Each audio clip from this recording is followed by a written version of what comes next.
Ah, Magandang araw sa inyo mga kababayan, mga solid ka-DDS, mga OFW na saan man kayong dako ng mundo ngayon, isang bansa man kayo naroroon. Magandang gabi, magandang hapon, magandang araw. Ngayon dito 2:30 na ng hapon. Ito kagabi sa balita ni mula sa mga iba't ibang organisasyon sa mga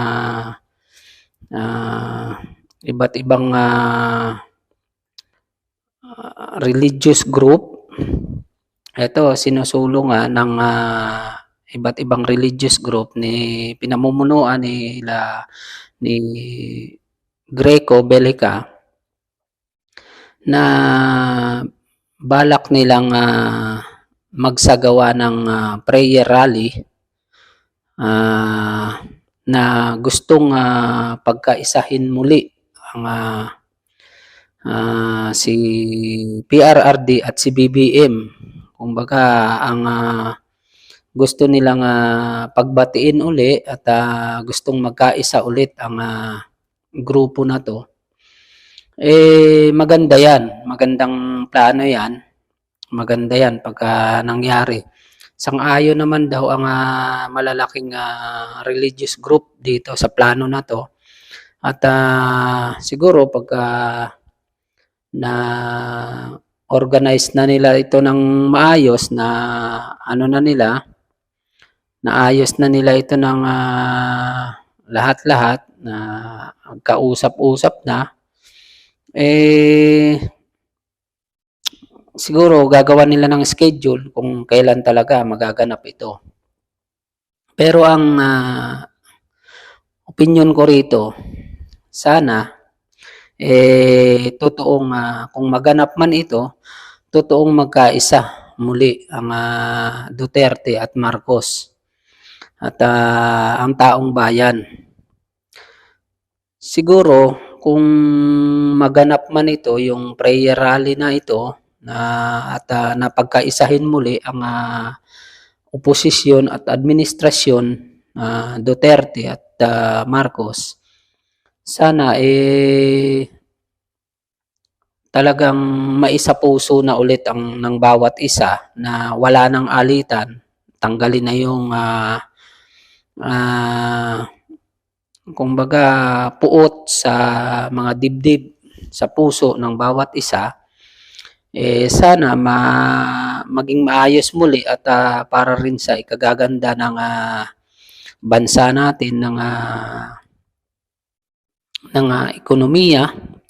Kaya lang ang opinion ko rito, para sa akin, kasi malaking na ito malaking kumbaga marami ng palitang salita na hindi kanais-nais, malaki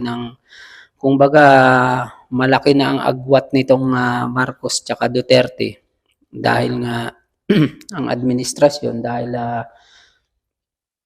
sa mga masasamang palitang salita na nangyari na.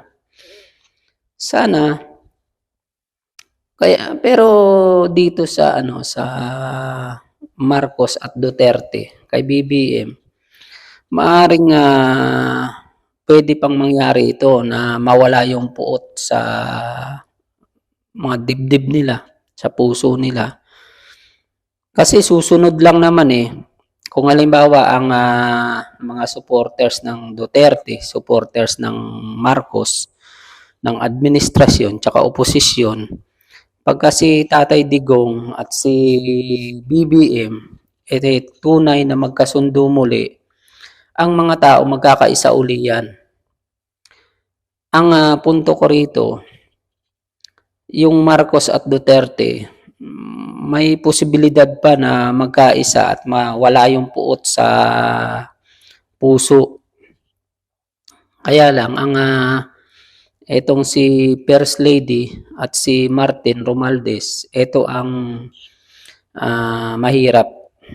na parang mahirap na talagang kumbaga sa kristal, basag na, may lamat na. Ang kristal kung may lamat na, kahit na lagyan mo ng pandikit yan, talagang hindi mawawala ang lamat. Kumbaga, yung ibig kong sabihin, si First Lady Lisa kasi, sa panayam sa siniwalat ni Attorney Glenn Chong dati, talagang ayaw niya kay BP Sara, kay Inday Sara. Simula't simula pa lang nung nangangampanya, ayaw raw. Siguro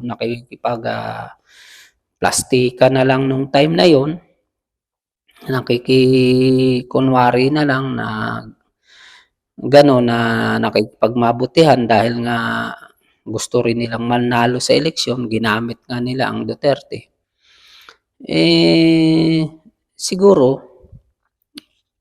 mahirap yung yung sabihin mo nga, tsaka si Inday Sara, siyempre kumbaga malaki na rin ang puot siguro sa dibdib niyan para kay First Lady dahil sa kabila ng pakikitungo niyang napakabuti at totoong pakikitungo niya, ginanyan siya ni First Lady tsaka ni Tambaluslos, ni Romualdez. Ito ang mahirap nabuuhin uli yung kay Lisa at saka kay Martin Romualdez sa mga Duterte. Kasi kahit na parang yung puot nila, baka siyempre hindi na mawawala sa isip ng taong bayan din yun at sa Duterte na pinaplastic na lang sila. Pinaplastic nyo na lang kami. Pero kung halimbawa man mabuo muli ang kumbaga unity team, Duterte at Marcos, sana kung si BBM talaga sincere din dito sa pag naganap ito, palitan niya si pinsan niya, si Martin Romualdez, palitan niya dyan bilang Speaker of the House. At si Lisa, si First Lady, yung asawa niya, sorry, yung asawa niya, wag siyang magpa-under, wag siyang magpadikta. Siya ang mamuno. Siya ang mamuno ng talagang magpatakbo ng bansa. Maring pag ganito, nangyari ito, pwedeng baka maging maayos pang muli. Pero kung maganap itong rally na ito at ganun pa rin ang mangyayari, malabo na halimbawa kung magkausap ang magkabilang panig si PRRD at si BBM, magkaayos, maganap itong rally na ito, yung prayer rally na binabalak ni Greco Belica at ng malalaking religious group na binubuo nila. Pag naganap ito, pag yung magkabilang kampo magkaayos, sana talagang maganap at si Martin Romualdez at yung asawa niya ni BBM, si First Lady, talagang kontrolin niya na para talagang maayos na siyang magpatakbo ng bansa at tuluyang pag nakita kasi ng tao yan na ganyan mangyari at may pagbabago, yung talagang magiging maayos ang kasunduan, ang takbo ng bansa na nakikita ng tao, maaaring talagang mabubuo ang unity team at magiging maayos ulit ang pangalan ng mga Marcos.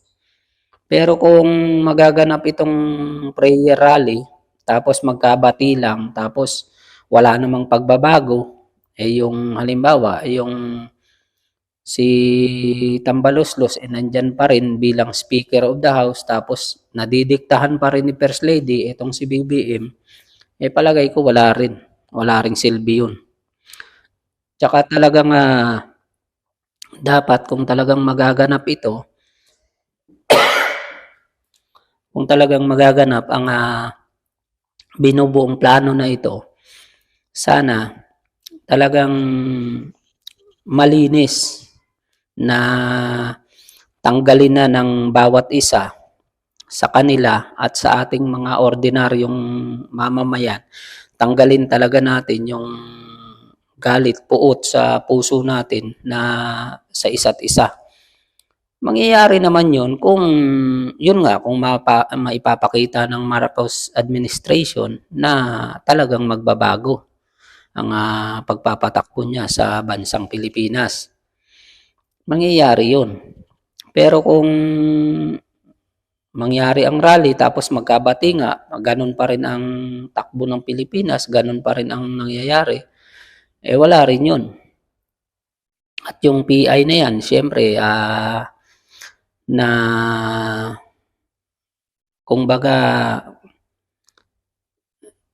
sabi nga ni Joey Salceda, ni Congressman Joey Salceda, stop na sila sa PI dahil inaprobahan yung tiyatsa ni BBM, sumang-ayon siya. Sana yung tiyatsa na yun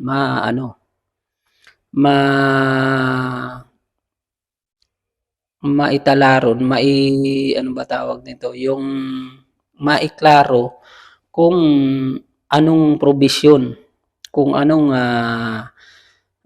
saligang batas ang gusto nilang baguhin doon sa 1987 Constitution. Sana maging malinaw. Huwag yung mapasama yung magkakaroon ng Prime Minister at manatili sila sa pwesto. Yun ang hindi papayagan ng taong bayan. Dapat maging lang, yung ipasa nilang batas, yung para lang sa tao na talagang pabor sa tao at pabor sa ekonomiya ng bansa natin. Yun, okay yun. At yun nga, sana sa mangyayaring kung maganap man itong prayer rally na ito na Luzon, Visayas at Mindanao, yun nga ang inaano ni Greco Belica kagabi na panood ko, gaganapin nila ito. Kinakausap na yung mga malalaking religious group at sang-ayon naman. Siyempre, sino hindi sa sang-ayon para sa katahimikan ng bansa natin? Wala namang gusto na maging magulo ang bansa natin. Pero yun nga, inuulit ko na sana maging bukal sa loob ng bawat isa na mawala yung galit at puot sa puso. At kumbaga, lalo dito sa kay First Lady tsaka kay Martin Romualdez, yung mga puot sa mga Duterte. Kasi nagpalitan na ng masasamang salita yung mga Duterte naman, totoong kausap naman itong mga to makikita naman natin, hindi naman sila plastic na tao.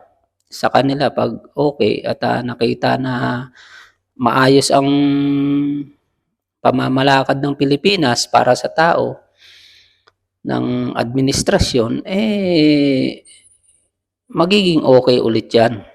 Yun nga lang, ulitin ko na kailangan makontrol ni BBM ang asawa niya, si First Lady, na kung totoo man, sa bagay, totoo naman talaga na nadidiktahan siya, sana siya ang magpatupad ng batas at siya ang magpatakbo ng bansa.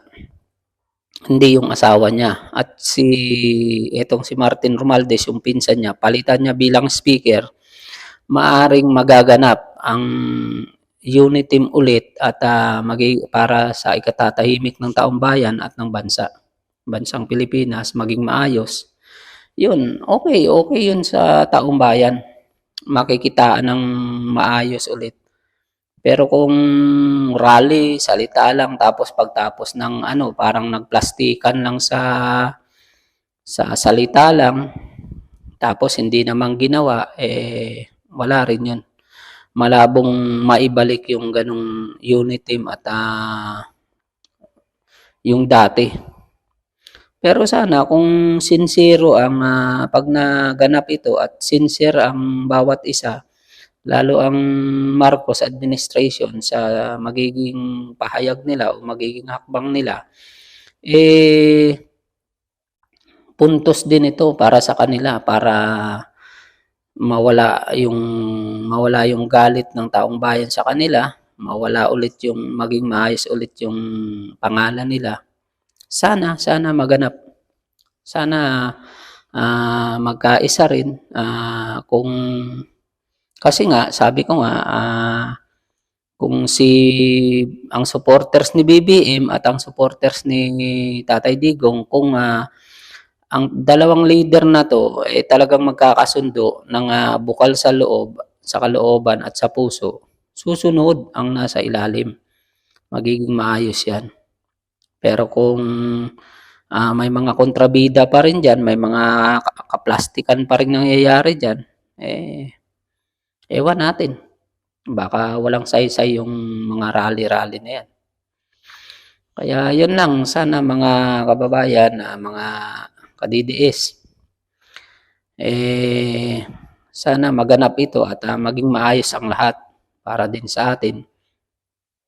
Sana gawin ng administrasyon yung nararapat para sa tao at para sa bayan. Yun lang. Mga ka-OFW, mga kababayan, mga ka-DDS, solid. Nag-ingat tayong lahat. Ingat tayong lahat. God bless.